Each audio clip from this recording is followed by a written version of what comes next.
Hello, good evening, everyone. You're welcome to class. Good evening. All right, so let's just give these that are just joining us some minute, about 3 minutes for them to join and settle down, and then we're just gonna begin. You're welcome. Please get your workstation ready. We're about to dive deeper into Linux.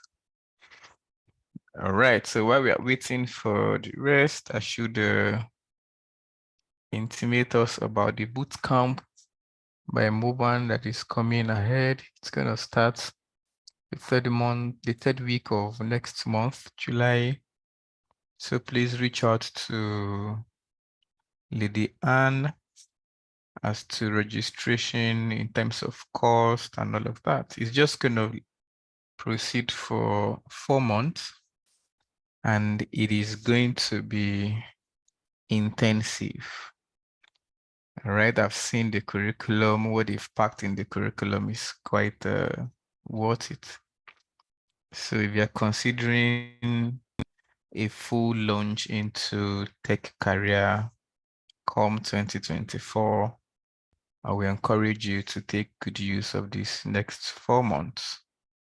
All right, to prepare yourself for it. All right, so we still have about 2 minutes more to wait for those that are just rushing home so they can join us. Yes, the class will be recorded. I didn't forget, but we've not started yet. So once it's the time to begin the class, then we'll start the record so we don't spam the video. So far, how many of us are enjoying this Linux module? I want to hear from those who are using Linux for the first time, for those learning Linux for the first time. It's your first time Linux. Okay, have you ever been scared of command line interface? With what you've learned now, do you think CLI is difficult? Is it something you want to embrace? Will you like to embrace command line interface? Which one do you still prefer? I only want those who is new to Linux to engage me right now. For those of us who already know about Linux properly, okay, I know by now you are enjoying Linux, but for those who are new to command line interface, for those who see black screen and they begin to wonder what's happening, where are we? Tell me, so what's the difference that you've noticed? Is there anything you think you can do with Windows and you can do with Linux?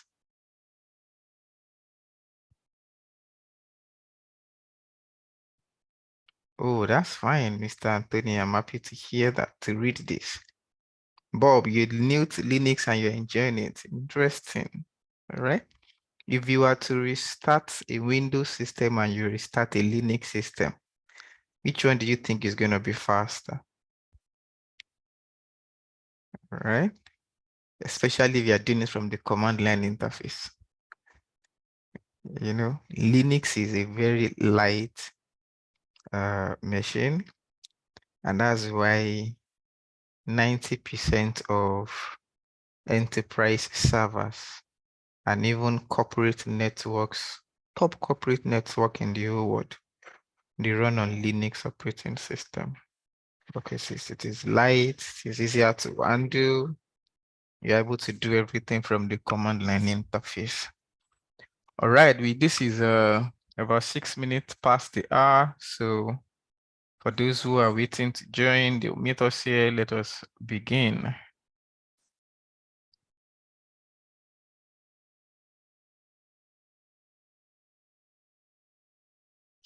All right. Good evening, everyone. Again, you're welcome to class. So today we're just going to continue from where we stopped in our last class. All right. And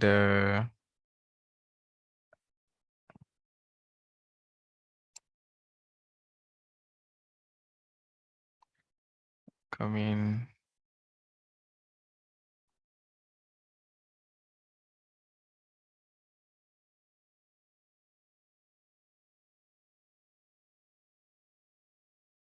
Yes, please. You want to know the course? Quickly reach out to Lady Anne. She's gonna advise accordingly. Okay. Please confirm if you can see my terminal clearly, my SSH agent. Can you see? Is this clear enough? All right. So let's begin with a quick revision of what we did in our last class. I want to create a user and I want to add that user to the wheel group. I want to do this in one line of command. Who's going to help us? Let's create a user. Let's call the user DevOps, all in lowercase. And let's add the user DevOps to the wheel group. By the way, what did we say the wheel group helps us to do? For those who are in our last class, what does the wheel group help us to do? Let's take on revision for the next 10 minutes. Chimode switch AG wheel DevOps. Interesting. Farouk, thank you. But then what does the wheel group do? If I create a user Farouk and I add Farouk to the wheel group, what does that mean? Helps to add to the sudoers group. Interesting. So who is a sudoer? By the way, what does sudo mean? Let's get interactive. Administrative user. Yeah, good. Abayomi. So if I create a user Abayomi and I add Abayomi to the wheel group, Abayomi, what have I done to the user Abayomi? Interesting, super user. I've been meaning to, I want to read that. It helps to elevate permissions. Yes, super user. It's not a root user. You can only have one root user on the Linux machine, okay? You can only have one root user, right? And another interesting thing about Linux is you can have multiple users on the Linux machine, especially if you are on run level 5, okay? There are different run level on the Linux machine from run level 0 to run level 6. That is 7 run levels. Run level 0 is to shut down the machine. Run level 6 is to reboot your machine, all right? But between run level 1 to 5, okay, you can do many things to your machine. There's run level 1, I think it's just the command line interface. You do not have access to the GUI, okay. Run level 2 is also command line, but it does not have NFS. All right, run level 3 allows you to have multiple users.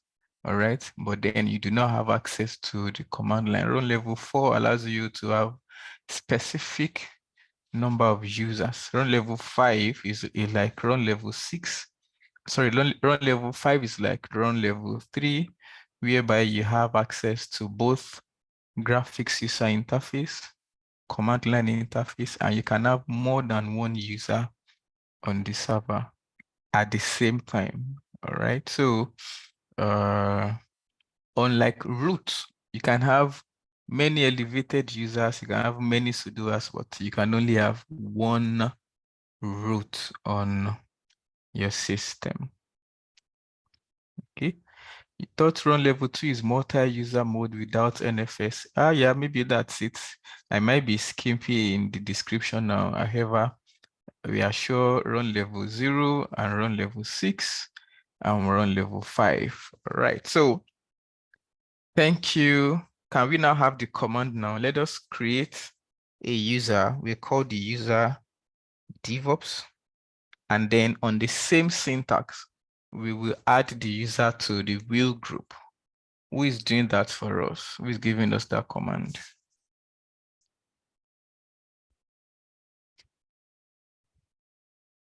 Who is giving us the command?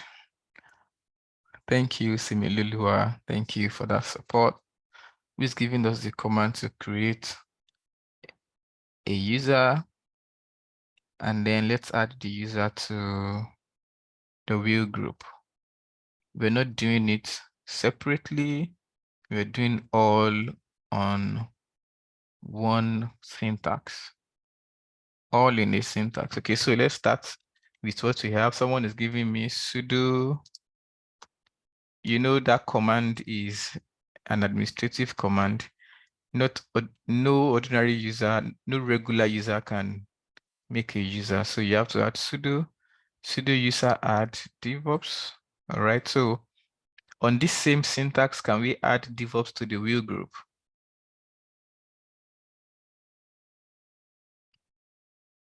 All right, you're giving me the command separately. It's interesting.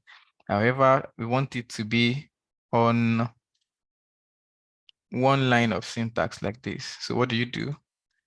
Remember I told us when you use the double ampersand, it helps you to combine commands together. Okay, so sudo user what? It is not user add now. Okay. No, it is not change mode. Beautiful, Abayomi. I hope for those that are into Linux for the first time, I hope you are taking your time to keep notes. All right, please take your time to keep notes. It's going to be really helpful. So it is user mode, switch A, G, the name of the group, and then the name of the user. Right, Ibrahim CD, you are writing on our screen. Please do the needful, or I may be forced to pull you out of class. Sudo user mode DevOps double ampersand sudo user mode switch AG DevOps. Yeah, Usman, you finally. All right. So if we know that this has been done, how do we confirm? If I run groups, let's get int group, and we can grep that with what? With wheel. Okay. So we get the int password or we get the int group, anyone. Right, can you see? For us to see DevOps here, we know that this command worked. It created the user, okay, because it is only user that you can add to this group, okay? So if you want to do get int password first, no problem, but get int password will only show you if the user has been created. However, if we get entry of the group file and we grep for view for us to see DevOps here, then we are sure DevOps as a user has been created and it is a member of the wheel group. Okay, so if you also want to get int password, no problem. Okay, so we should have get into that and pipe it with view, no, with DevOps. That's it. So I'm gonna clear screen. Okay, so because we're gonna be clearing screen a lot of time, can we create a simple alias to clear screen? So yes, let's use CL to be clearing screen because we're gonna be clearing screen a lot in this class. So can we create an alias for CL? The first thing you do is to check if the alias CL is existing, not found. That means we cannot use the alias CL. So the command is going to be alias CL equals, okay, or click Ctrl plus L. That's a long one. Why don't you just create an alias for it and then make life easy for you? Equals to what? Clear. So with this, instead of typing clear in words, once we just use CL, it's going to clear our screen. But mind you, alias only work for the specific user that creates it, apart from the default alias. All right. So CL, beautiful. We have our screen cleared. Okay. Can we create a group? Give me the command to create group. We have about 3 minutes more to quickly practice what we've learned so far before we get into permissions.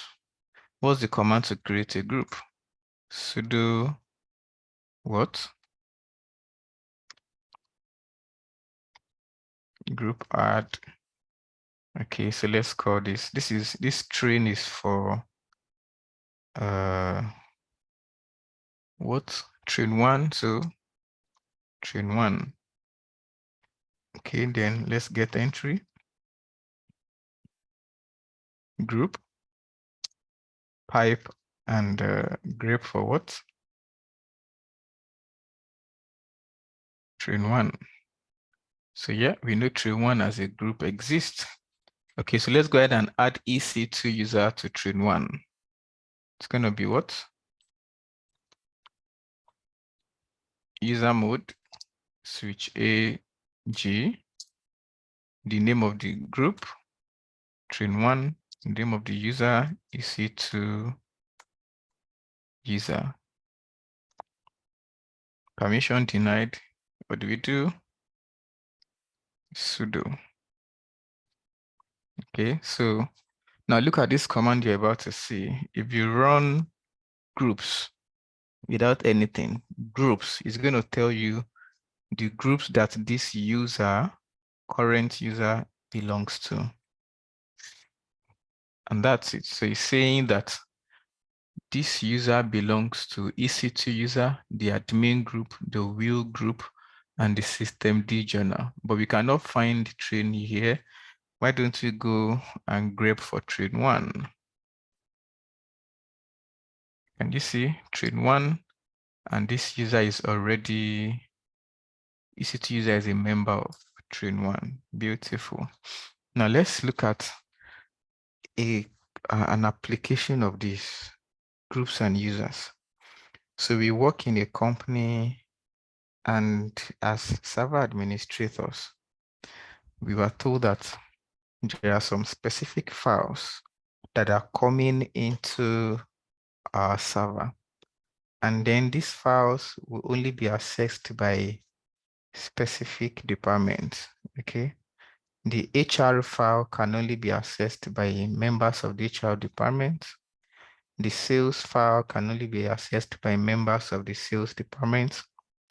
And the company dir file can only be accessed by level 6 and above. If your clearance does not reach level 6, you cannot access these files. How do you think, in a very simple way, we can go about this?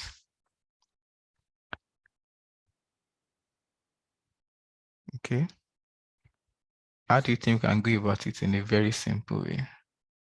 Sanusi, which of the laptop are you using? Is it Mac OS or Windows? If you're using a QWERTY laptop, QWERTY keyboard, you go to Shift 7. That's the and. So if you use Shift 7 twice, it gives you the ampersand.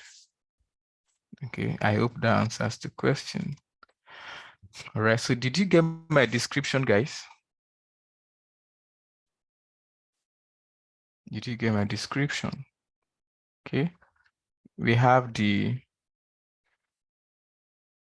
sales, we have the HR, and we have the exec. These are some of the departments within our company. Let's say mobile extern, mobile technology in Tulsa, all right?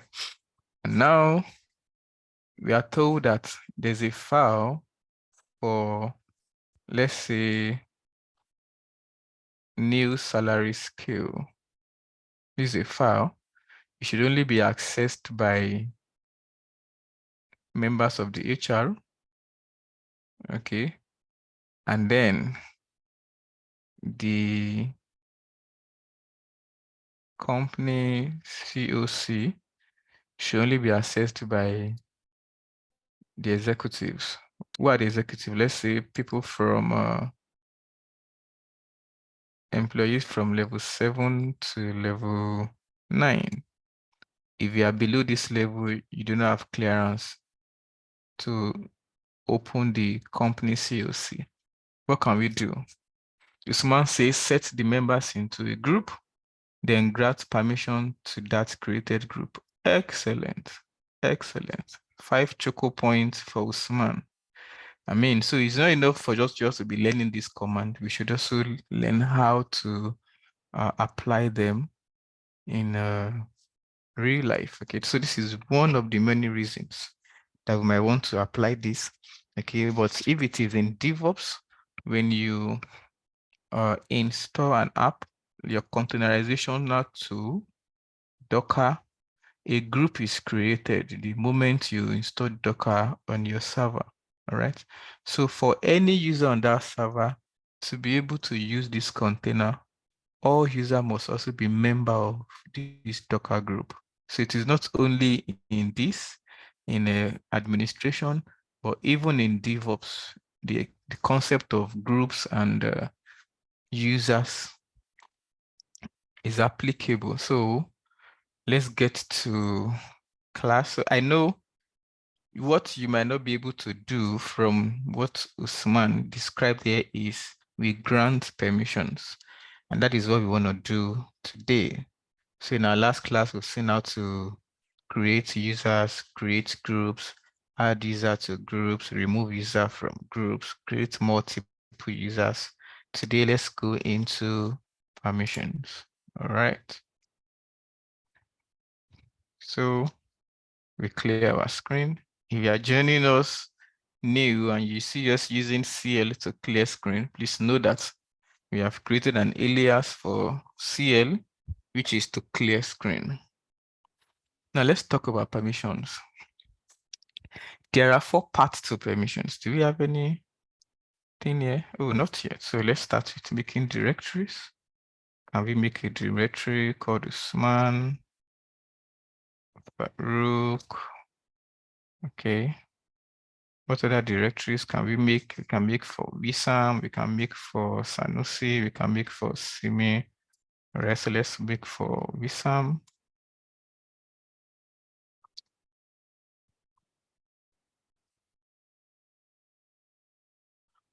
All right, so we have directories, okay? How about we creating files as well? So let's touch files. Let's use countries in Africa. Can we start with Nigeria, Ghana, Gambia, Togo, Morocco. If we do not get the name of your country correct, please forgive us. We'll go and learn. All right. So we have files and we have directories. We are talking about we're talking about permissions. And I said there are 4 parts to a file's permission, right? What you see here tells you if this is a group or a directory. The ones that have D, they are directories, please. The ones that do not have D is just an hyphen, they are files. Okay. So without looking at the color, if I look at the permissions, I'm able to say Farouk is a directory, Sanusi, Simi, Usman, and Wissam, they are directories, right? Why Gambia, Ghana, Morocco, Nigeria, Togo are files, right? So you can also see that directories are in blue, okay? Why files are in white color, okay? So this is not why this is green, but if you are to put the normal white and black input output screen, you will see the files in white. Okay, so we are saying this is directory, this is file. Okay, let me see if I copy this. Okay, I copy and I pasted. There's nothing I can do. Control C. Let's clear. Okay, let's list again. Let me just copy. And then which one can we edit here? Let's VI toggle. And then insert. And then we paste. Okay, so we can easily manipulate this, right? We can. So let's break it down.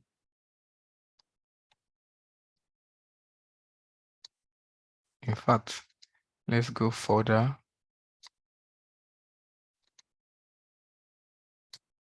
Okay. All right. So after knowing what kind of file type is it a folder or a file? The next thing we want to know is the set of permissions that there are. Permissions are always in threes. Okay. Read, write, execute. Permissions are always in three, please. Read, write, execute. Okay. RWX, read, write, execute. Read, write, execute. Read dash execute. And this is what this means, please. So let's focus on this first three. If you are with me, give me a thumbs up in the control, in our chat room, not the control room. Okay. Yeah, D flag for directory, that's correct. Hyphen for files. Farouk, yes, you're in line. Okay, beautiful. So let us move on now. Let us move on. I'm glad you are following. So this column that you see here is for the users on the Linux machine. The users remember when we were talking about users and group in our last class, we said that the user that runs a process is always the owner of that process. Okay, so this column here is for users. This second column is for group, members of this group. Okay, now read, write, execute, the first set of this permission is for this user. The second set is for groups. And the third set is for others. So we have, okay, let me see if I will be able to copy this into my whiteboard. If that's going to be possible, it's going to be interesting. All right. Oh, how sweet. Interesting. So I like this. Good. So it is easier to work with this. Now we are saying this is for users, this is for groups, and there is the other entity which is called others, meaning other users on your Linux machine. So we have users, group, and others. Three sets of permissions for users, for groups, and for others. All right. Users, groups, members of this group, and others. Others mean others. You cannot have a column for others. Now, this is saying, please pay attention to this. Pay attention to this, please.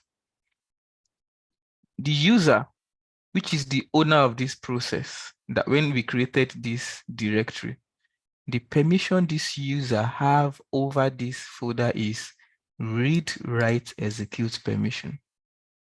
Members of this group, remember this is group, members of this group, the permission members of this group have over Sanusi is read, write, execute.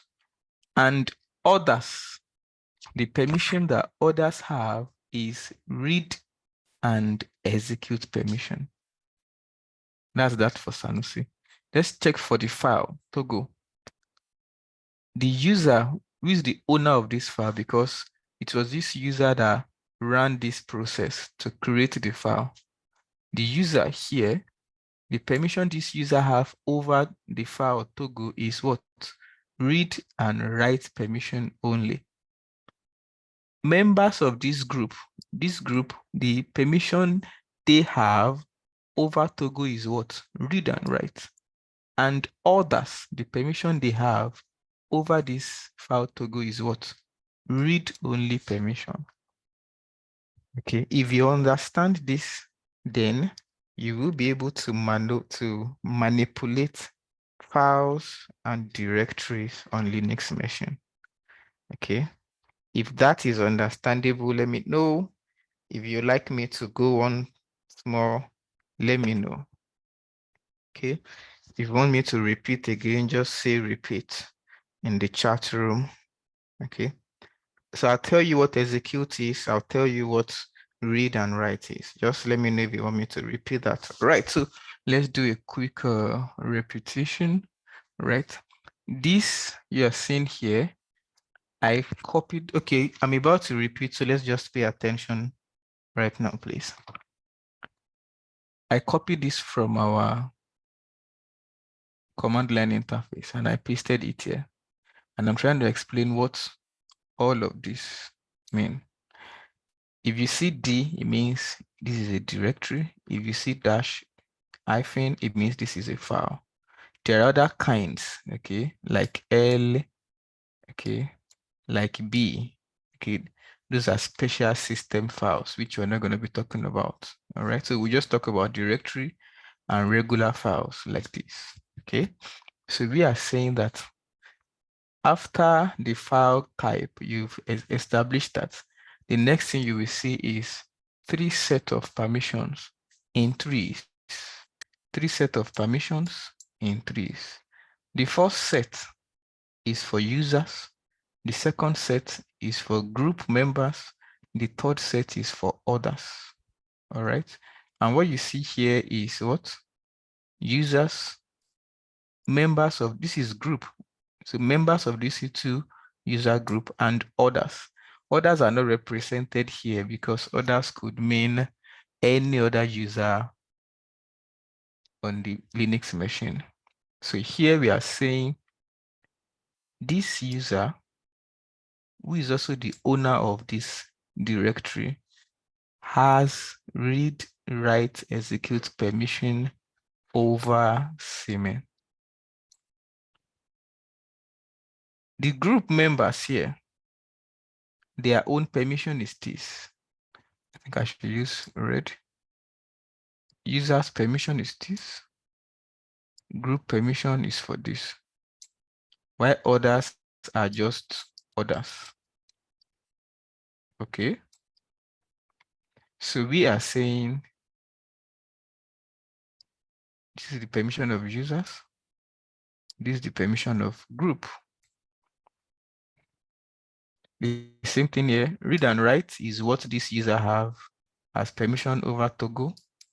And read and write is what others, members of this group have over Togo. Why read only is what others, the permission they have over Togo. Is that correct now? So when Usman said we can create a group, okay, and add the members of the department to that group, and he wrote that we can now give permission to that group alone to have access to the specific file we want members of that department. So what we want to go and do now is how you can remove or add to the permissions a user, group, or others can have over directories and files. I'll say that again. We want to go and learn the permission that users, group, and others can have over directory and files. All right, so let's return to our command line interface right away. Okay, so we're going to escape this quit bang. We are not saving that. And let's clear our screen.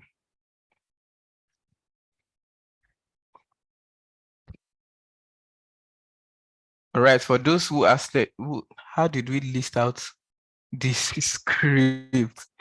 Okay, so just exactly double L, long list. So for those who are asking what execute means, let me quickly tell us. These permissions, read, write, execute, they mean different things at each level.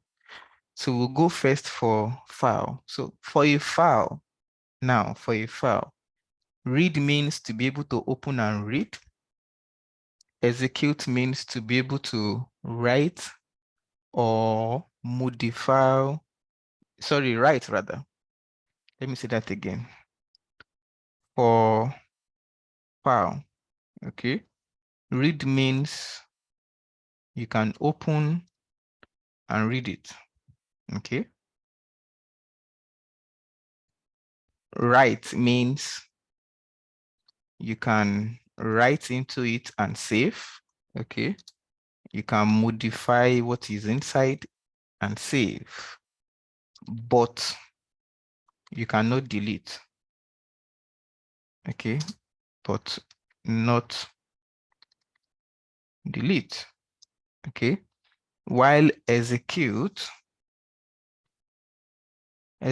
means you can treat that file as a program and run it. In our last class, this week, on Wednesday this week, we're going to see a brief stint on bash scripting, okay? How you can create a bash script file, and how you can make it executable, and how you can run it. All right, so execute at the file level means you can treat that file as a program and an executable file, okay? Now, at the directory level, to read means it allows you to list the content of a file. To write means you can create, you can delete, and you can rename. To execute means you can change directory into that file. All right, so let me show you something clearly. Quickly cd home. All right, so we have two users here, DevOps and EC2. What permission do you think the owner of this home directory, DevOps, what permission do you think such owner have over the DevOps folder?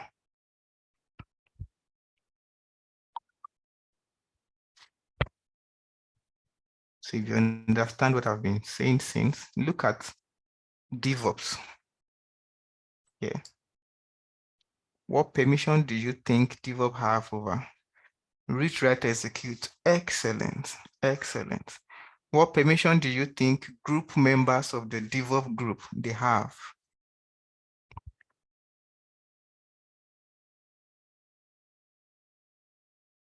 No permission at all. That's great. Good.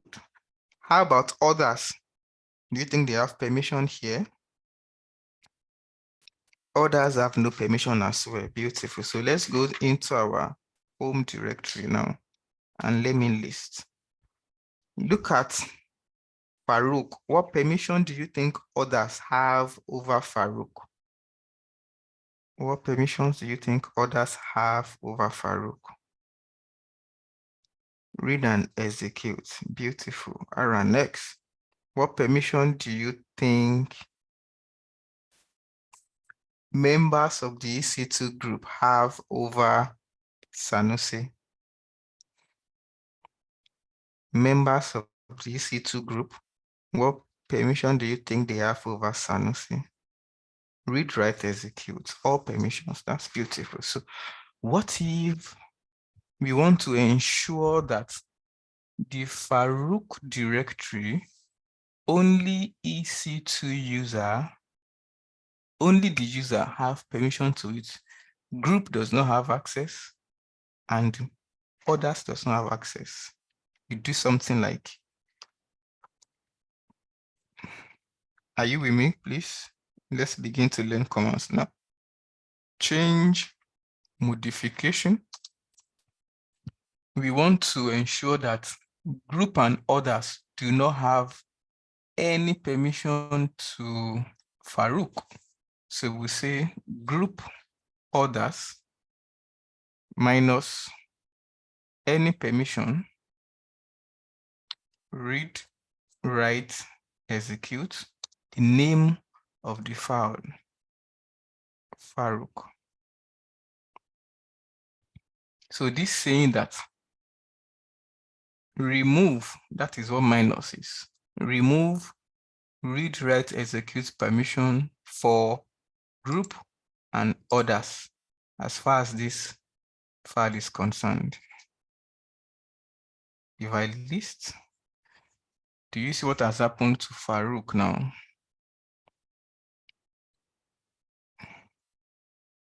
Okay. Marion that says it is not Chimode. I think you should just be careful and then let us learn together. Okay. I would not want us to confuse people in the chat room. Okay, let's just enjoy this class. All right.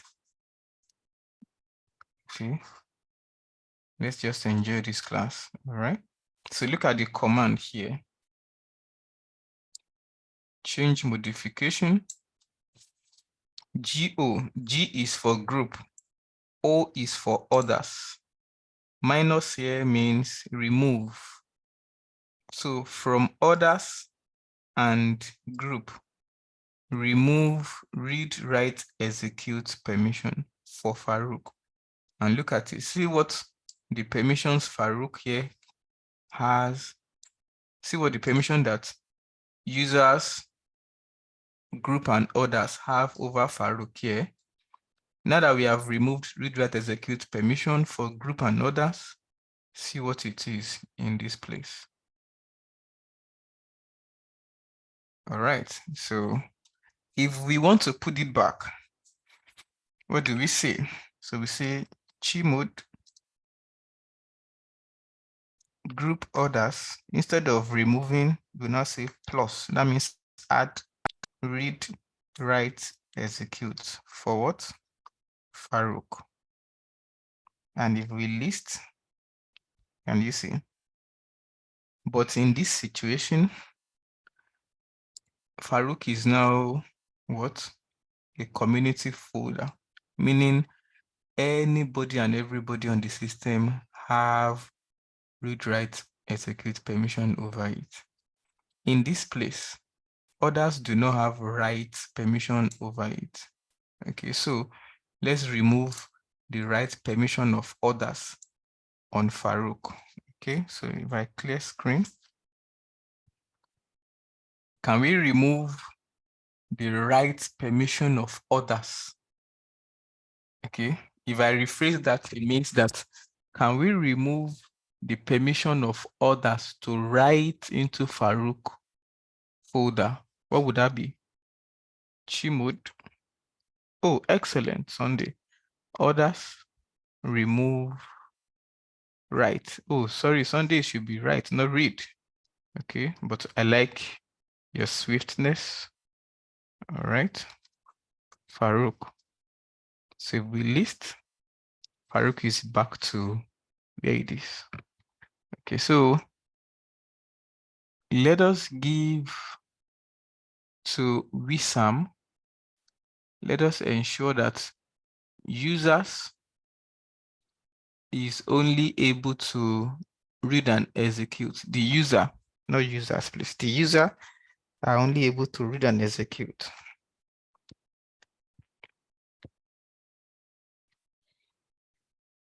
What can we do?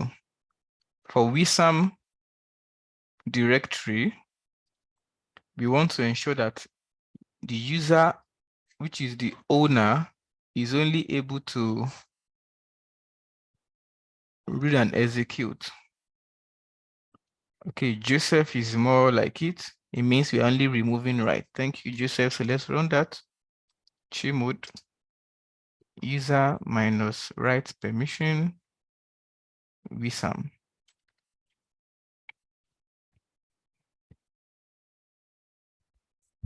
All right.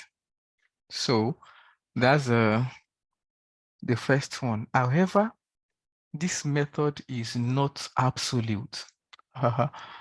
With this method, we cannot do with this method. Let me put it to us. With this method, can you able to give different permissions to user, group, and others at the same time? So let's put that in perspective. With this method, do you think we can be able to say users should be able to read, write, execute? Group members should be able to read only, while others should be able to just write and execute. Do you think it's going to be that easy with this method? We might have to use like combine 2-3 commands together. Okay, but there is the absolute method which we can use, all right, to give permissions to our files and directories in just one go. Let's go do that. But before we continue, we're going to need our whiteboard. Clear this. So all we've been saying since the morning is that we have 3 sets of permissions. It could be read, it could be write, it could be execute. Okay. And the entities that can use this permission or that can have these permissions over files and directories are these: users, group, and others. Okay. So a user who is also the owner of a file or a process can have all or some or none of this permission over a file. So let's call a file CME. Okay. So concerning CME file, users can have read, write, execute. Users can have none of these permissions. That means you won't even see it. Or users can have some or one of these permissions. The same thing for group and the same thing for others. But with the U plus X or U minus RW or UGO plus RWX, we cannot do this when we need to vary different permissions for user, group, and others. So this is the absolute method. In binary, okay, I could have just given you the number 421, but for those that are interested in how we come about it, we put 2 in all of this, and we raise this to the power of 0. Remember your base for those that did base and binary in further math. Then 2 raised to power 0 is 1. We know that anything raised to power 0 is 1. 2 raised to power 1 is 2. We know that anything raised to power 1 is that, and 2 raised to power 2 is 4. So what we are saying is that the code for read is 4, the code for write is 2, and the code for execute is 1. 4, 2, 1. So wherever you see 4 only, what does that mean? Work with me in the chat room. Wherever you see 4 only, what does that mean? Read. Excellent. Wherever you see 2, what does that mean? Wherever we see 2, it means write. Beautiful. Wherever we see 1, what does it mean? Execute. Okay. Right. Thank you, everyone. So wherever we see 6, 4 plus 2. Wherever we see 6, what does it mean? Excellent, thank you. It means write and read and write. Wherever we see 5, what does it mean? 5 means what? 4 and 1, read and execute. Beautiful. And if you see 3, what does 3 mean?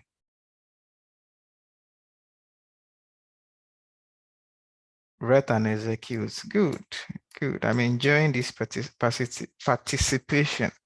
Okay. So what do we see whenever we see 7? What does 7 mean?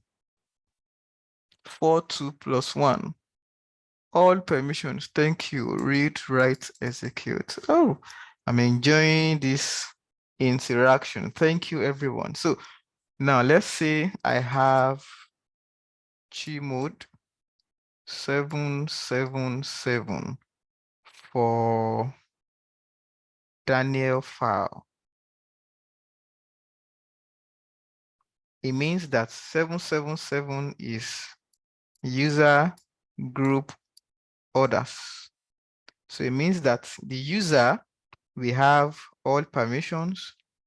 Group, we have read, write, execute all as well. Others, we also have read, write, execute all as well. Okay. How about if I have chi mode 6, 5, 4 for your daily directory? Chi mode 654. Where does that lead us? Just put user group orders under. User, we have 6. That means user will be able to what? Read and write for your daily. Members of this group as 5. That means they will only be able to what? Read and execute. And others, we have 4. That means others will only be able to what? Read into Ayodele.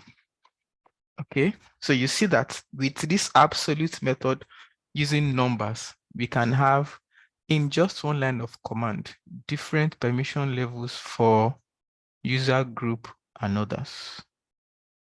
Right? Do we go to our terminal? Let's go and run that. So can we clear? Let's list. So for Ghana, let's try chi mode 654 Ghana. If we list, can we see Ghana now? The user is only able to read and write. Okay. Group members is only able to what? Read and execute. While others are only able to what? Read. Okay. So can we quickly try an exercise? What if Nigeria, we say users can only be able to read, write, and execute, while members of the group are only able to read, while others are only able to, no, members of the group are able to read and write, others are only able to execute. What would the number be? I repeat that again. For the Nigeria directory, user is only able to read, write, and execute. Members of the group read and write, others read only. So I'm seeing different numbers, 761, 741. It's like 761 is taking order of the day. Oh, 761. Okay, can you explain the order for Ghana? Look at Ghana for the person that asked the question. What was the command we used for Ghana? 654. Okay, if the person understands what 6 means, what 5 means, and what 4 means, okay, then you will know that here it says users read and write. That is 6. 5, which is for group means read, write, and execute. For, which is for others, means read only. All right. So let's come back to Nigeria now. People are giving me what values for Nigeria? 761. So let's go do that. 761 for Nigeria. Okay, so if that's what we intend to do with Nigeria, users are able to, the user is able to read, write, and execute, correct. Members of the group is able to read and write only, correct. And others are able to execute. So 761 is not correct. We said others should be able to what? Read only. Okay. So it is 76 what? 764. 764. So let's go again.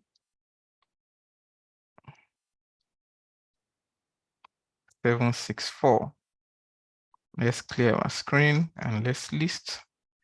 So yes, this is what we want it to be. The user is able to read and write. That's the permission of the users. The group is able to what? Read and write only, while other is able to what? Read and execute. Can we put password on the user DevOps? We say sudo password DevOps. Okay. I'm just going to use a dictionary word so we can move on quickly. Okay, so if you go to, yes, home, list. Okay. From here, do you think EC2 user can access the DevOps home directory?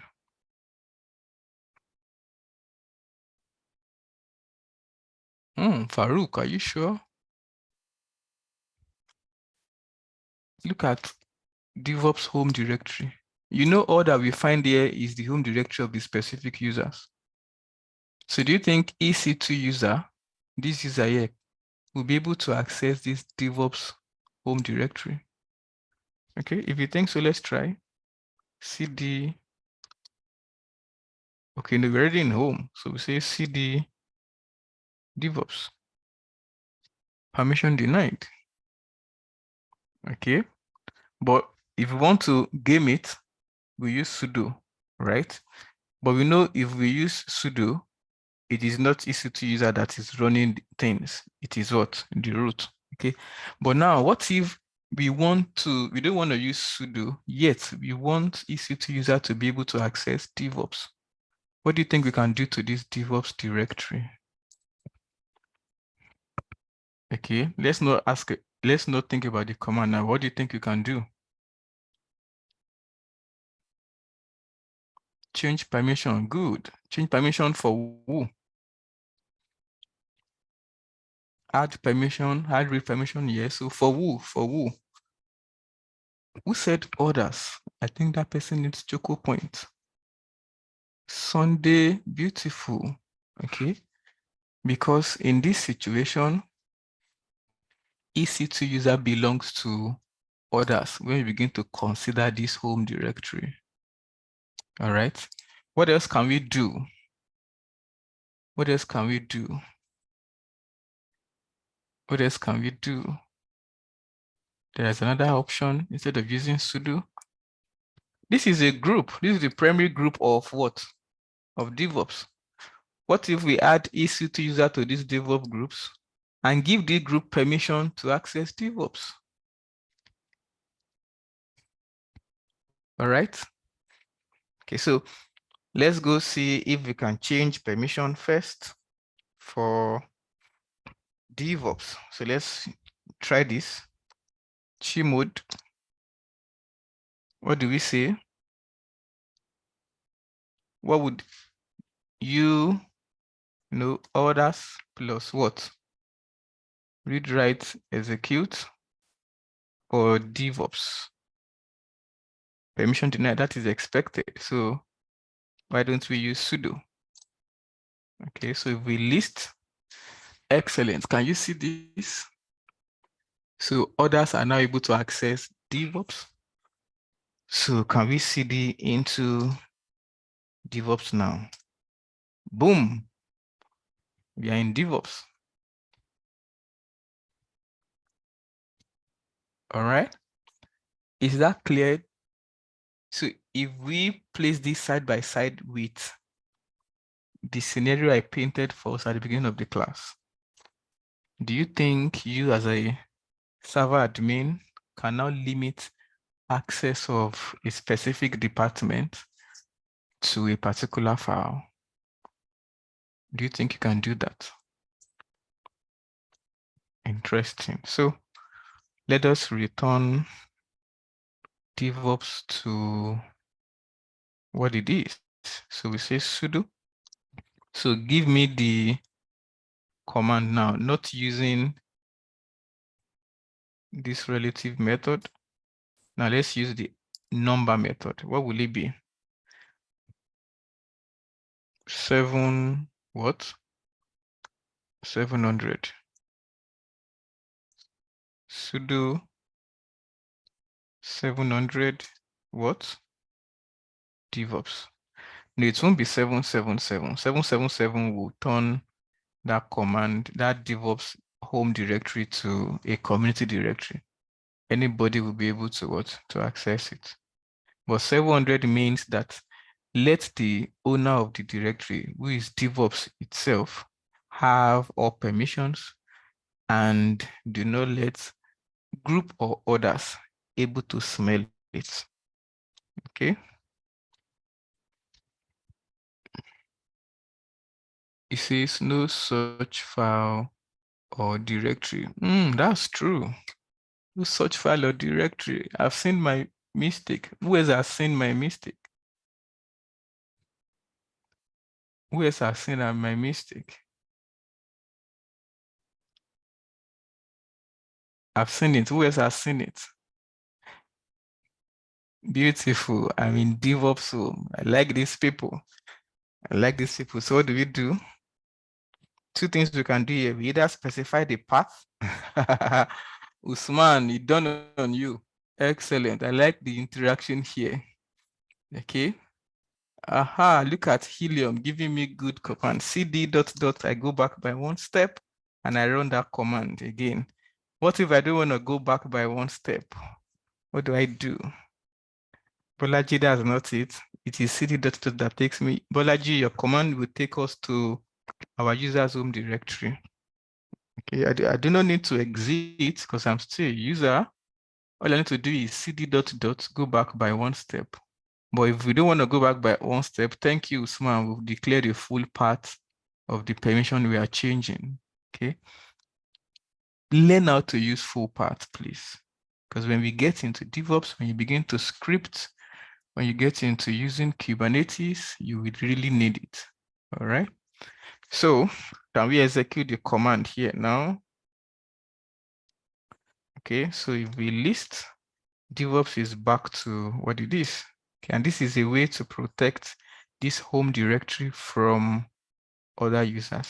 So if we try to cd into DevOps now to tell us permission denied.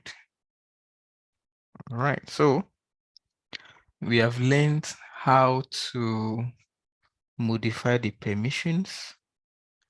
Now let's go into changing ownerships. Can we clear screen? Okay, so let's go into our home directory. So all of these folders and files here, they are owned by EC2 user and also the primary group of that user as well. Okay, so what if we want a situation whereby some of these files can be owned by other users? Not only that, even the group access can be by other users. So now let us actually execute the instruction we received this morning at the toolbox meeting. The instruction is we are going to have about 3 consultants coming into our organization.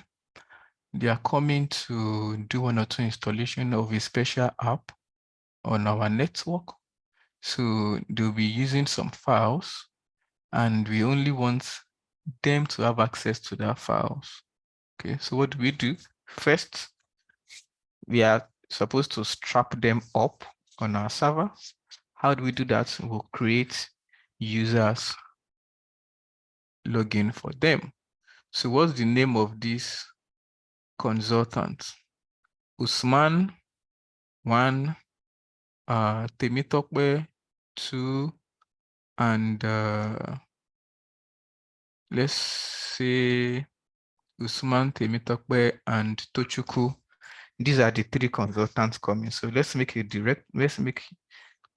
user logins for them. So we say sudo no user add Usman, Temitokwe, and Tochukwu. Are you sure we don't have these users already?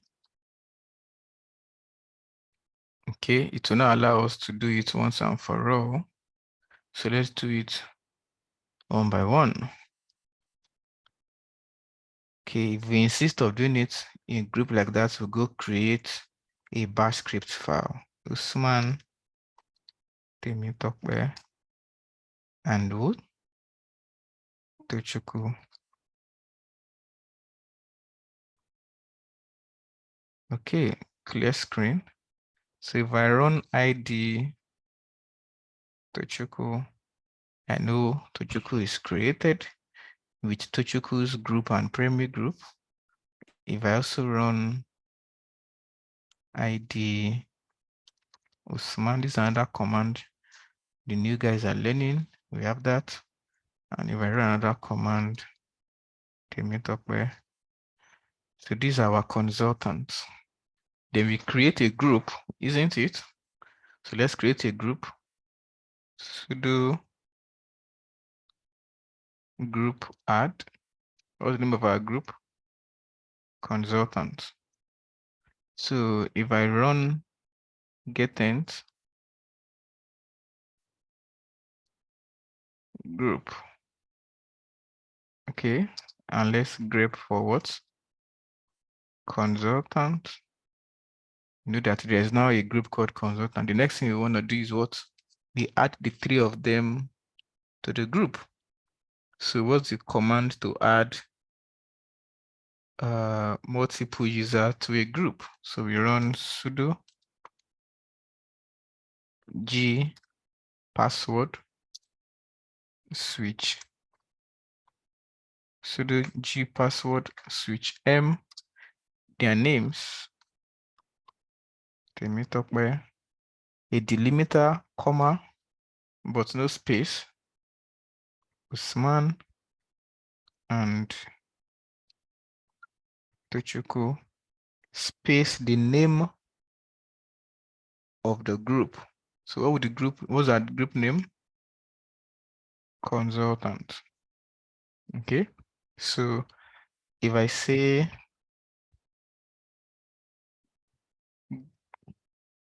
can you see? Temitokwe, Usman, and Tochukwu is now a member of the group. Are you guys following? So what have we done? We've created the name of the consultants, their names, created the group consultants. We've added them to the group. So what file on our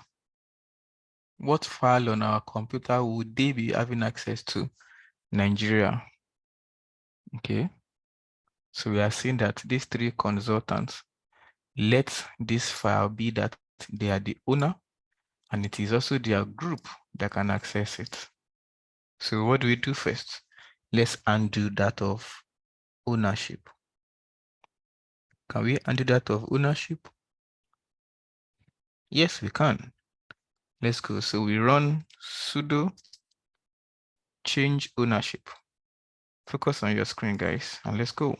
Sudo change ownership, chun. The name of the new owner, one of them, Okay. The name of the file or the directory, Nigeria. If I list, let's clear first and list. Look at it. Temitope is now the user that owns Nigeria. But you know that there are 3 of them and they are in the what? The group. Okay, so what can we now do? We change this group ownership as well to consultant. If changing owner means to change owner of a file, what we to change group means, sorry, what would change group means? Still change GRP. Thank you, Farouk. Thank you. Then the next will be what? The name of the group, consultant, and the name of the file. Sudo change group, the name of the group, the name of the file. Okay, if we list, look at it. So now Temitope owns this and consultant owns this. Okay, but you and I know, does this mean EC2 will no longer have access? As it is now, EC2 belongs to others as far as Nigeria is concerned. Okay. Oh, Daniel is really following this. I'm enjoying you, Daniel. Keep it up. EC2 belongs to others as this is concerned. And we know that for a file, others will be able to what? Read. Okay. So I can VI Nigeria. So what are you seeing here? It means Nigeria can only read only. All right. So we've simply executed the instruction we received this morning. Okay. Now let us move on quickly. It is possible that we actually do not want to change the ownership of the file Nigeria. We want EC2 user to retain that ownership. Yes, we can still leave the owner and change the group. Yes. Okay. So we do not want to change the ownership. We just want it to be co-owned by other users. Even the group, we want co-group access or group co-access, however you want to arrange it, to the file Nigeria. In that situation, we use the command FACL. FACL is file access control list. FACL. Okay. But before we move on, I've just been hinted to show us how we can do this changing of group and changing of ownership in just one line of syntax. Okay. How we can do that in one line of syntax. Remember, I was telling you in our last class that if you run chown with the flag help, to show you the different ways you can run a command. Okay. So what we want to do now is we want to go and use switch R recursive on change ownership. So we quit and then let's clear. Okay. What do we have? Look at Togo. We can decide to change the ownership, and the group access in just one line of command. All right, so it goes like chown switch capital R, the new owner we want to give Togo, DevOps, column, the new group, DevOps, the name of the command now, wisam.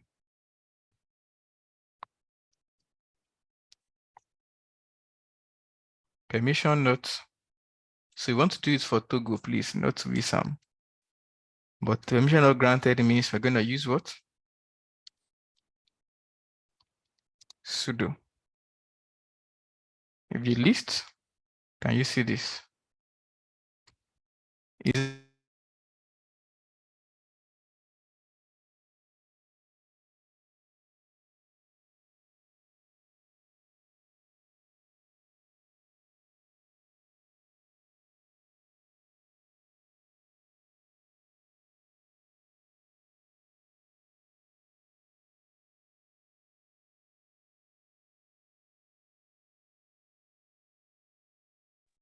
oh, sorry. Okay, so in one line of command, look at it. You can vary the user and the group with this command as well. Okay, these commands come in handy when you begin to use sudo wget in third-party installation. All right. So let's clear our screen and go and learn file access control list. So far, we've seen how to change permissions for user group and others. We've also seen how to change ownerships for group and for users.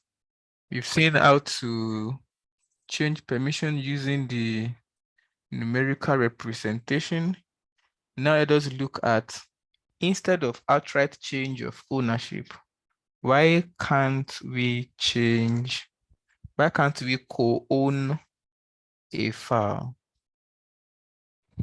Okay, why can't file be co-owned?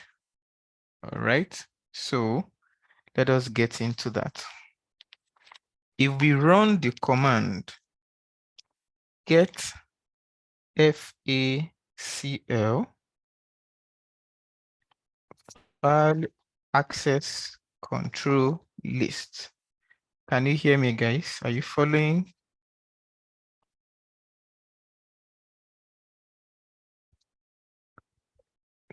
Can you hear me now? Oh, beautiful. You're able to hear me. Interesting. So if I run the command get, let's list first, and let's say get FACL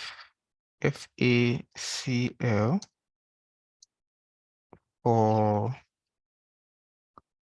wisam. So it's showing us that this wisam file, the owner is EC2 user, the group is EC2 user, the user have read and execute permission, group have read write execute, and others have read and execute permission only. Okay, can we do that for Nigeria as well? Get FACL, get the file access control list for Nigeria. The method is the owner, the group access is consultant, user have read write execute, group members have read and write, others have read only. So instead of us changing the ownership of Nigeria that was created by EC2 user, why don't we say let it be co-owned by Temitokpe? right? So the command becomes something like this. For FACL, please pay attention. The command becomes set file access control list. For who? Members. Switch M, then user. Okay, U for user. The username you want to give co-ownership, EC2 user. Okay, then colon. What permission will that user have over the file? Let's say read, write, and execute permission. Then space the path to that file. Okay, I can say, since we are here already, I can just give the name of the file, but file FACL usually prefers you give the path. So we say root home EC2 user of which file now? Let's say simi.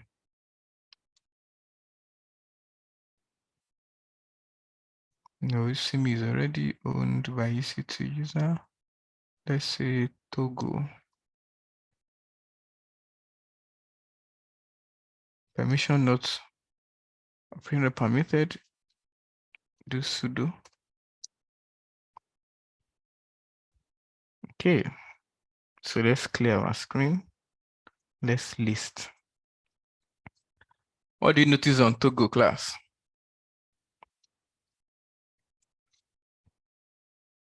What do you notice on Togo?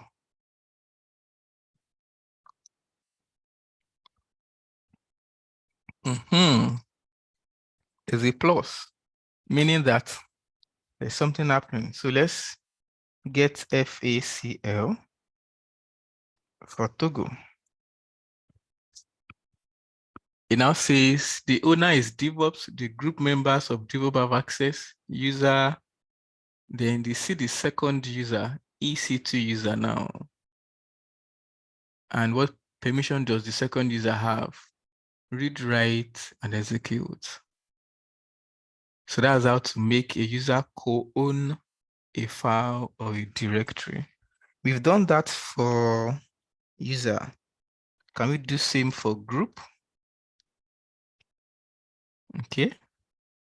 If we do same for group, so G here will now, U here will now become what? G. Okay, interesting.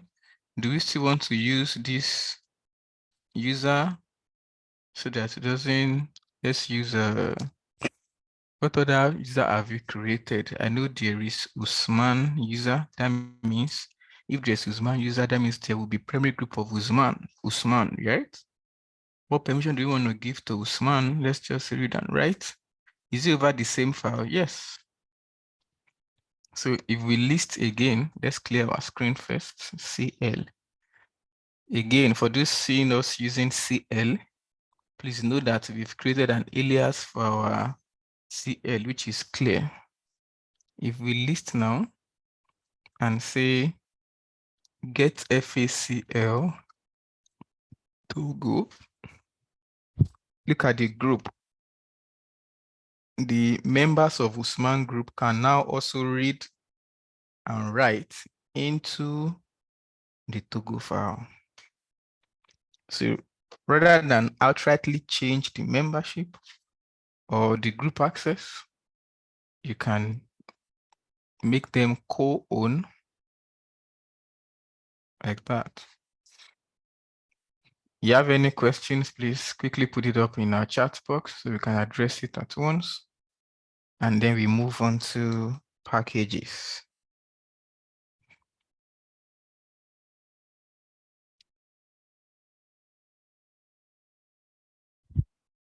Right. So everybody is clear on this. Give me a thumbs up if you are clear. Do you want to encourage me? Give me a thumbs up if you are clear. Give me a thumbs up. Thank you, Wissam. Thank you, Joseph. Thank you, Farouk. Thank you. Thank you.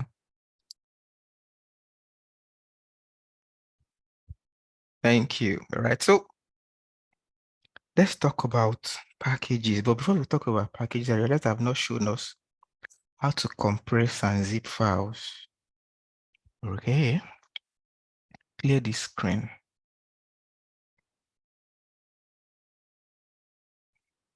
Okay.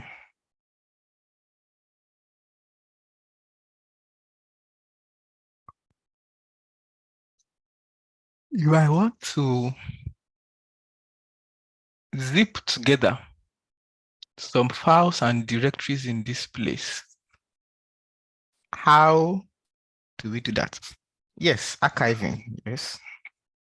Or let's say I want to send about 2-3 files to another server, and I don't want to do them one by one. I can just zip that together and send one singular file. Okay, you either tar or you zip. Okay, so what would the command to tar a file means? The command is tar switch cvf. C means create, V means verbose. Let us see what it is doing. And file F is for the file name. Okay, tar switch cvf. What name do you want to give our file? Let's call it file1.tar. All right, and what files do you want to tar? Let's tar Togo, just relisting them like that. Tar Togo with Nigeria. Ensure there's no spelling mistake. You can even tie it with Ghana. I think these are West African countries. Okay. Why don't we tie it with directories as well? It is not only, you can tie only files, you can tie only directory, you can tie a combination of both. Okay. So it showed us what it is doing. Okay. So if I list now, look at our third file. So I can copy and move all of these around as one. So what if we move it? So let's say mv file.tar into Wissam.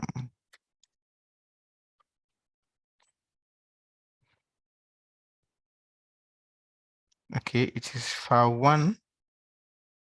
Thank you, Joseph. File1.tar. Move file1.tar into Wissam. Cannot move file1.tar. Permission denied. All right. So why are we not able to move file1.tar? Anybody know the reason? Before we jump into using sudo, why will not be able to move file1.tar? Because all of these files are here.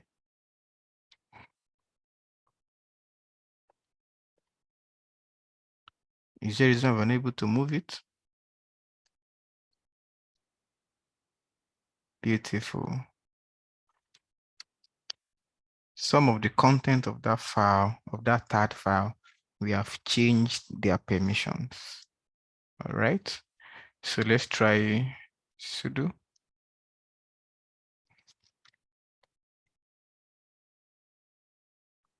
Okay, so let's cd into Wissam and list. We have file1.tar. Now, what if we want to see all that is tarred here? The command will be tar switch tf, the name of the third file, file1.tar. Okay, it's going to list for us what has been tarred in this place. Okay, let's clear screen. So what if we want to extract what has been tagged in this place? What if we want to extract what has been tagged in this place? What is going to look like? It will be tar switch xvf extract verbose and the file name. Okay, then the name of the file. This is going to extract all that is there. Is not recoverable. It should be file one.tar, please. Pardon me. Permission denied. So again, we use sudo. We know why, because we've really messed with the permissions of those files. Okay. On a good day, we would not need sudo. Okay. But you know why? Because some of these files here, right? Look at their permissions. We've messed with them. Okay. Assuming all of them are EC2 user, we will not need sudo. Okay. But the reason why we are denied is because we've messed with them. When you are practicing, if you have not changed the permission, sorry, if you have not changed the ownership and group access of your files, if everything is still owned by the signed in user, you will not need sudo to tar or to untar, because we were experiencing this permission denied because some of the files we are working with and the directories we are working with, we've changed their ownership, we've changed their group access. All right, I hope you understand that.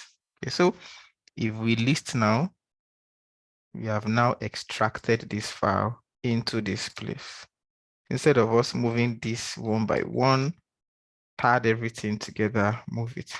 The same thing, you can do a secure copy, SCP, over the internet to another file, to another server rather, or you use file transfer protocol, FTP. Hopefully we'll be able to get into that in our next class. Okay, so let us move on. Having shown you how to do simple like that. Okay, I saw something interesting now. Let's return to our home directory. And if I list, okay, what if I want to tar everything in this place? Will I be listing one by one? Assuming there are plenty files here. Okay. Will I be listing them one by one?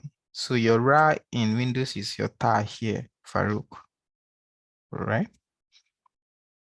Will I be listing one by one? Who wants to help us to tar everything here? So let's say tar switch CVF, new file, dot tar dot gz. What would this command be? So to begin to list everything here, what do we do?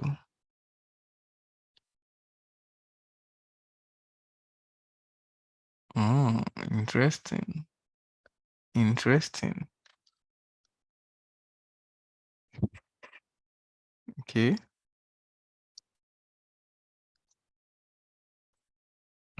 Boom. So it means reference everything up to this place and then asterisk. So if we list new tar.gz is now everything that we have here. So you want to do a quick backup like this, tar everything and send it to somewhere that is safe. Okay. Let's clear. Okay, so how do you compress zip? Okay, list gzip Baruch is a directory, sorry, gzip Gambia, because that's a directory. A file rather, it should be for a file. If we list, can you see Gambia now? gzip, the name of the file. So for the person asking, okay, so you want to unzip g unzip Gambia. If you list, Gambia is now unzip. However, on some distributions, these commands these applications or these services are not innate. You may have to go and install them first. So I know that on Ubuntu, zip is not innate. Before you can use zip or unzip command in Ubuntu, you have to install it on Ubuntu. Okay. I also know that NetTools is not innate on Ubuntu. Before you can run a netstart service on Ubuntu, you have to run it. So what I'm saying that is, you might be working on another Linux distro and you try to unzip a file and it tells you command not found. It's not because the command is incorrect. It just means that in the repo, in the library of that distro, it cannot find your command. So you may have to install that command in the library of that particular Linux distributions. Okay, so let's quickly see how we can install some packages. Okay, this is the part where we are going to need another distro of Linux. All this while everything we've been learning here, all this command, you can use them in other distros. But now that we are doing installations, let us go and install another distro of Linux. This time is going to be on the one that can run on Debian package. So let's go and launch an Ubuntu server. Okay, can everybody see my AWS console? Let me know if you can see my AWS console. So this is the server we have now. Let's quickly launch another one.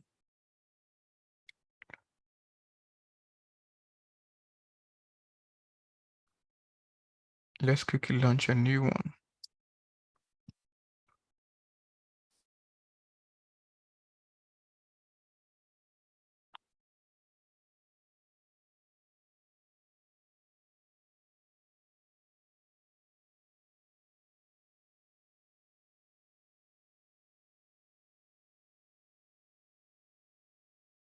Okay, so let's call this, no, let's not call it Ubuntu. So it won't confuse when I'm about to explain username.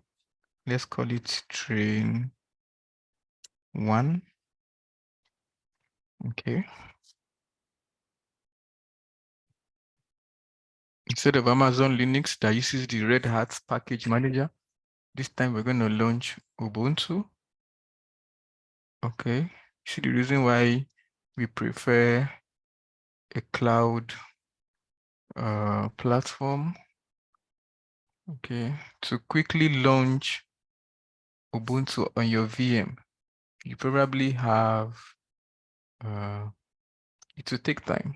I don't want to go into details, but for those that knows how to use Oracle VirtualBox, VMware, you know that they always take time, okay? But on server, in less than 5 minutes, if you have strong internet, you're done. So I'm using Ubuntu 20.04 because that is more stable, okay? We are still going to maintain the instance type, but like we said, we will not be explaining all of these things for now. When we get into cloud, we'll run that. We use our KPI There's also no need to do another security group. We use the existing security group, which is also our class 3 SG. So look at it. For those of you who have been creating new KPI and new security group every time you're launching an instance, please go and change your ways, all right? You only need one KPI and one security group at this level of everything you are learning. Okay, so go and put your house in order. How do you do that? Okay, come to security group, delete everything you have except your default and one security group. So you should only have two security group, the default security group and any other one you created. The rest, remove them and keep PS as well. All right, yeah, Usman, yes. I think Usman is one of them. Change your ways, Usman, all right? So now that we've set everything in order here, what do? Let's launch instance. Okay, the time that you will need multi-security group is coming, not at this level. There's no reason why you should have plenty security group at this level, you know? But I know some of you have been creating security group each time you are launching an instance. So go and change your ways. So yes, our instance has been launched. As simple as that, in less than 5 minutes, we have train 1, which is pending, but any moment from now it will become running. Okay, and so we can copy this IP address, and then it is now running. So let's return to our Termius. And in our Termius, let's quickly add another host. Okay, so this time we'll say new host as usual. What do we call our new host? Let's say we call the host, let's call the host train 1 Ubuntu. Dump the IP address. Username is going to be Ubuntu. But how do I know the username is going to be Ubuntu? Come with me. If I click on it,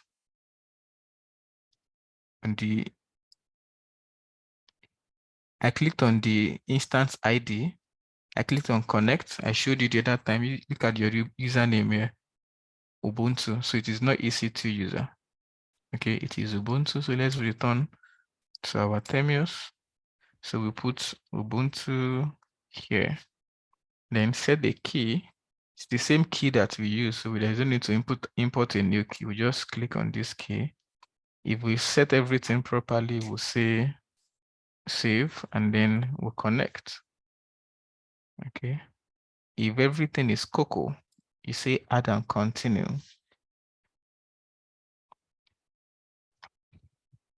And now we have our Ubuntu running. Okay.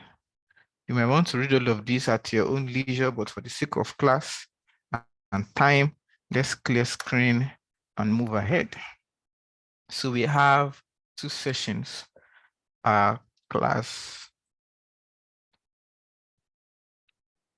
This session here and our train Ubuntu. So what do we want to learn? The first thing you need to learn here is how do you update your Linux server? How do you update your Linux server? To update your Linux server, if it is a Linux distro that is managed by the Red Hat, the likes of Amazon Linux, the like of CentOS, Fedora, Red Hat Linux itself, RHEL, Red Hat Enterprise Linux. Those kind of distros, what you use is Yum. I would like you to just pay attention.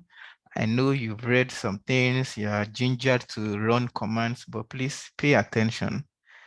For now, we are not on Ubuntu server, so it's not going to be apt-get. All right, it's going to be Yum. So to install this, to update this server, which I've already done. So by the time I run the command, it will tell me up to date, but the command first is yum, which is the installer update. Okay, but because to run an update,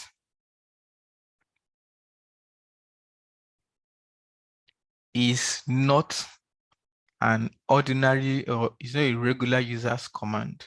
So what do we do? Sudo yum update. However, it's going to ask you yes or no at some point. So you put flag Y. Flag Y means anywhere you need me to answer yes or no, select yes. Okay, so because I've already updated the server before class started, it tells you no packages marked for update. That is that for distributions of Linux under the Red Hat package manager. Now, for distributions of Linux under the Debian package manager, which could be Ubuntu, Debian, Mint, the command is this: sudo apt. Okay, either you run as apt or you use apt-get. Okay, but if apt will get the work done, why do you want to go ahead and do apt-get? The shorter your command, the easier your life. So sudo apt update switch Y. Okay, switch Y. We will not put switch Y now. Let's see what's going to happen. So let's just say sudo apt update. So what's happening now is the server is connecting to internet, specifically ubuntu.com, to go and get updates. Okay, so far it fetched all of this.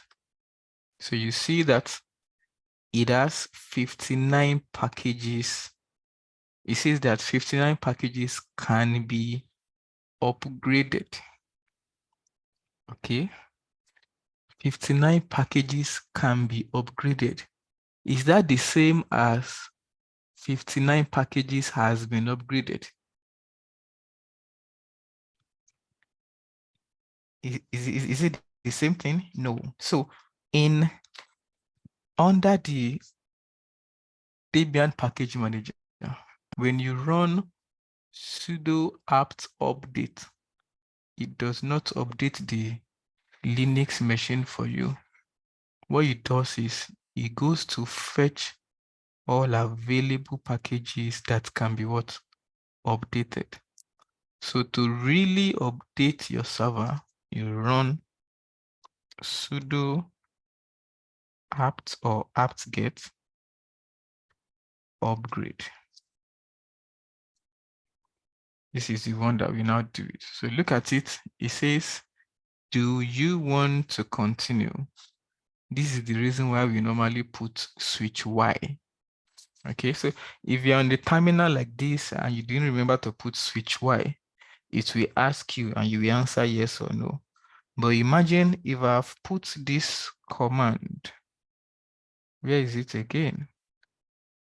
If I've put this command in a bash script as a user data, and I did not remember to put switch Y. Remember, it's in a bash script. That means I want to automate. What that means is, by the time you get to where to answer yes or no, there won't be anything to answer it. And at that point, the bash script will terminate. It won't be able to execute other things. Okay, so remember to put switch Y when you are running your own command. So let's enter answer yes and move on.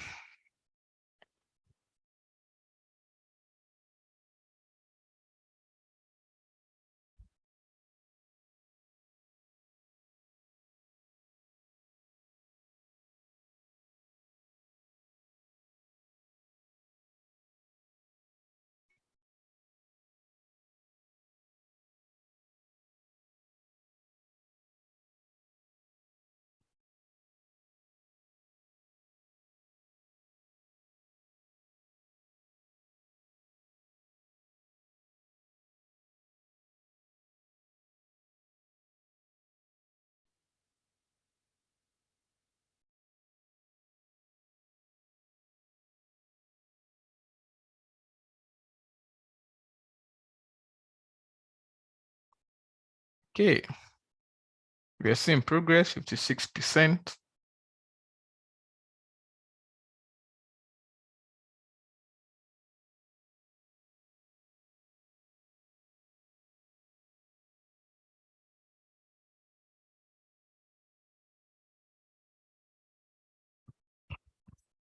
%92.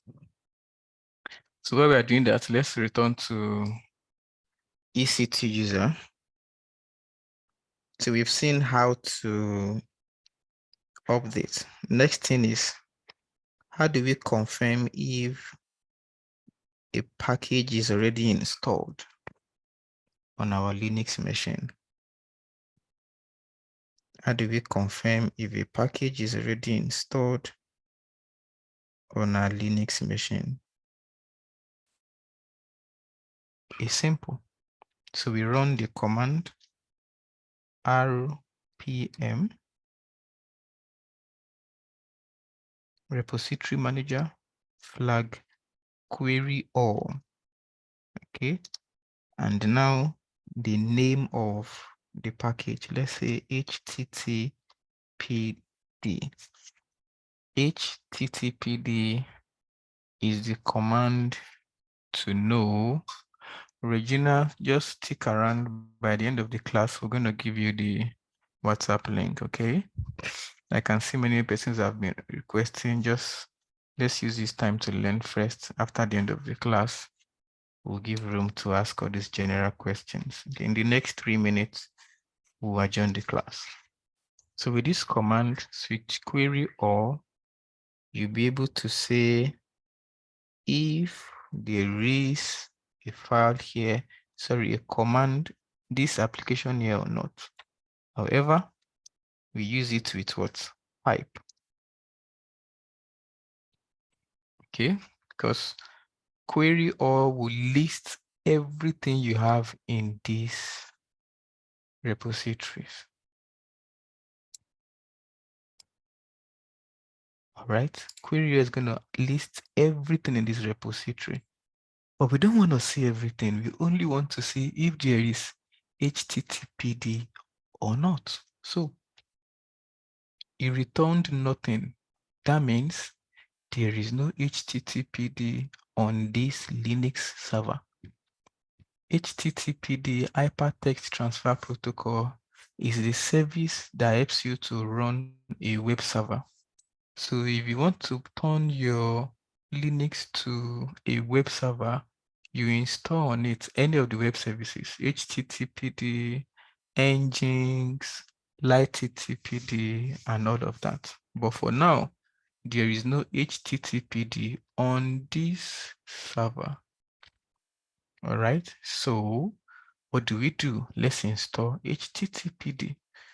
Anthony has helped us. What the command be? We'll run yum is the keyword, is the installer for distributions of Linux under the Red Hat package manager. Okay. Yum, then install, then the name of the service you want to install, HTTPD. And don't forget, switch Y. But you know that yum is not a regular user command. You either switch to root or you run sudo.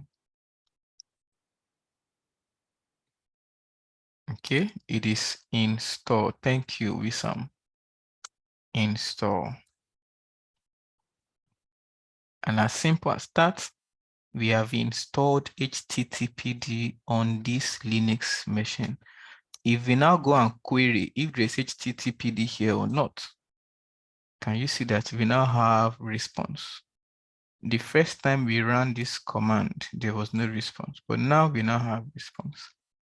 In addition to that, whenever you install a daemon file or a daemon service, or in fact, service or applications on your Linux, okay, that's what I'm explaining. You are right in time, Sunday. D means daemon, okay, services that run in the background. When you run something like this, then you need to start that service, okay? So first, we're going to check the status of the service. And then if there is need, we'll start it. To check the status of a service, you run system ctl control, then status, and the name of the service, httpd. So it's telling you that it is inactive, it is dead. So let us start it. Just as simple, start httpd. We do not have the permission, so what do? We run it with sudo. Okay, if there's nothing, it says it has started. The next thing is we might just want to enable it so that is at least in this session permanent. So we start and enable. Next, let's check the status again. Can you see active? It is now running. It is now running. If everything is fine, can you see started the Apache HTTP server? Yes, the record will be available. The class is being recorded, right?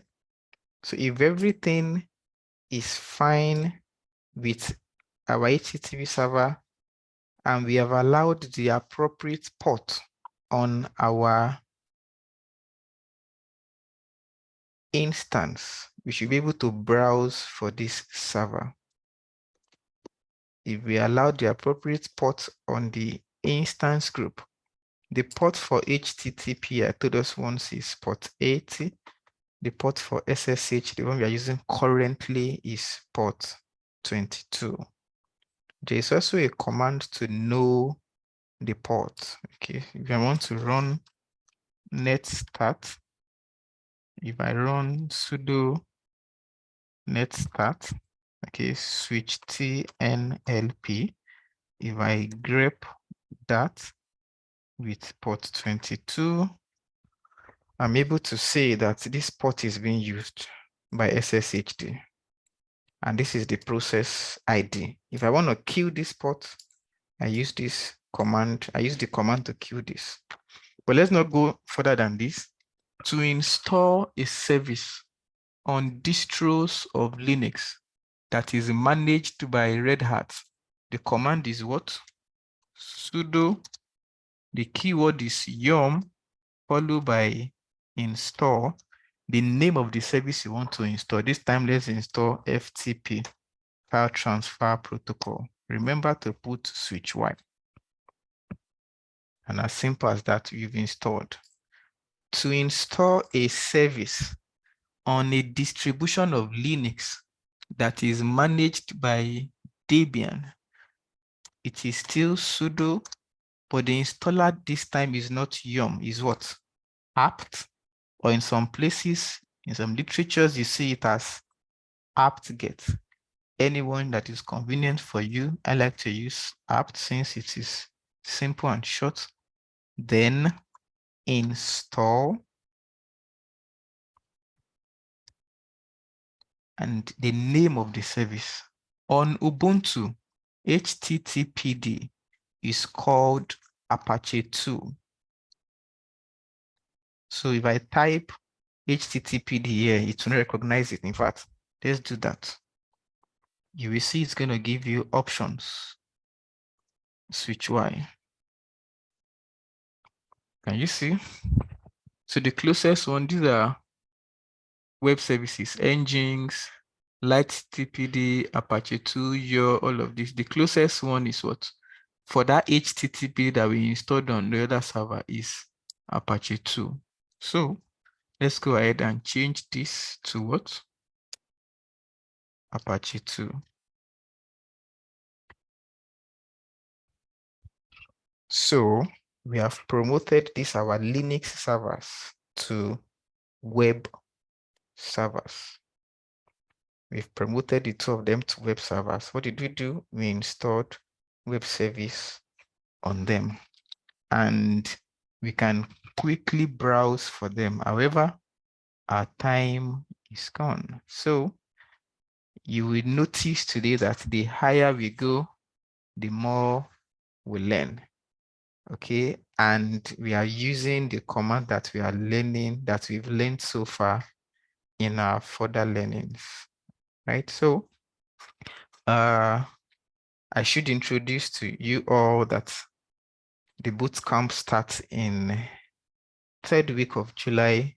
Reach out to Lady Anne if you need further information, so you need clarifications. Okay, I want to encourage us to please watch the class videos, practice.